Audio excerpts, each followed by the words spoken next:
आणि आता अजून एक बातमी पाहूयात साम टीव्हीच्या इम्पॅक्टची। बदलापुरातील अंडाशय तस्करी प्रकरणी मोठी माहिती समोर येते आहे। या प्रकरणातील बडे मासे पोलिसांच्या गळाला लागण्याची शक्यता आहे।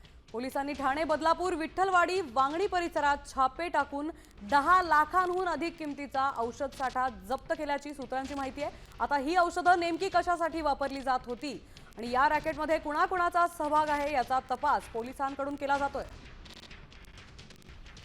साम टीव्हीने ही बातमी दाखवली होती, त्यानंतर पोलिसांकडून ही कारवाई करण्यात येते। तर मुंबई ठाण्यातील बड्या डॉक्टरांचा यात सहभाग आहे अशी माहिती ही सध्या समोर येते।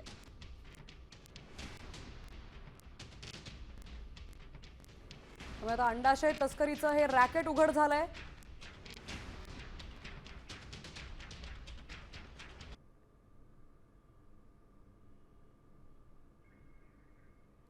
आपले प्रतिनिधी मयुरेश कळऊ आपल्यासोबत जोडले गेलेत। अंडाशय तस्करीचे बडे मासे आता गळाला लागण्याची शक्यता आहे मयुरेश।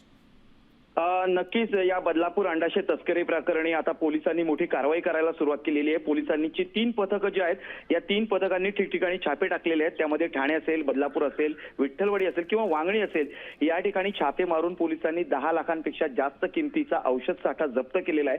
त्यामुळे आता या प्रकरणात याशिवाय ठाण्यामध्ये काही IVF सेंटर जे आहेत, या IVF सेंटर्सवर सुद्धा छापे टाकण्यात आलेले आहेत। आता या प्रकरणातले बडे मासे कोणते आहेत, यात कोणत्या कोणत्या डॉक्टरांचा सहभाग होता, सोनोग्राफी सेंटर असतील, IVF सेंटर्स असतील, या सेंटर चालकांचा यात सहभाग होता का, या अंडाशयांची तस्करी नेमकी कुठे कुठे केली जात होती, या सगळ्या प्रकरणाचा आता पोलिसांकडून सखोल तपास केला जातोय। नक्कीच मयुरेश, त्यामुळे आता या अंडाशय तस्करीच्या रॅकेटमध्ये मोठी माहिती समोर येण्याची शक्यता आहे। तर साम टीव्हीच्या बातमीनंतर पोलिसांनी ही कारवाई केली आहे।